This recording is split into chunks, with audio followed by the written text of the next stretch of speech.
కేవలం 2 సెకండ్ల ఆ లింగమయ్య దర్శనం కోసం సంవత్సరం వెయిట్ చేసి నల్లమల్ల ఫారెస్ట్లో కొండలు ఎక్కుతూ దిగుతూ వెళ్ళేటప్పుడు వస్తున్నాం లింగమయ్య, పోయేటప్పుడు పోతున్నాం లింగమయ్య అని శివుణ్ణి స్మరిస్తూ చేరుకుంటాం.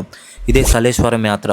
దీన్నే తెలంగాణ అమర్నాథ్ యాత్రగా పిలుస్తారు. ప్రతి సంవత్సరం చైత్రమ పౌర్ణమికి ఒక్కసారి ఓపెన్ అయ్యే ఈ యాత్ర కేవలం 3 రోజులు మాత్రమే ఉంటుంది. కరోనాకి ముందు 5 రోజులు ఉండేది. ఈ నల్లమల్ల అడవుల్లో మనకి తెలియని ఎన్నో రహస్యాలు దాగి ఉన్నాయి. ఒక్కసారి అక్కడున్న ఆ చెట్ల నుంచి వచ్చే ఆ నీటి దార ముఖానికి తాకుతూ అలా నోట్లోకి వెళ్ళాక అసలు నీళ్లు కూడా ఇంత రుచిగా ఉంటాయా అనిపించింది. అలా 200 అడుగుల ఎత్తు నుంచి పడుతున్న ఆ జలధార స్వయంగా శివయ్య పాదాలను తాకుతుంటే అలానే చూస్తుండిపోయా. ఒక్క మాటలో చెప్పాలంటే అంతసేపు పడ్డ కష్టమంతా ఒకేసారి పోయి మనసుకి ఎంతో హాయిని ఆనందాన్ని ఇచ్చింది. వీటన్నిటినీ చూడాలంటే అదృష్టం ఉండాలనిపించింది.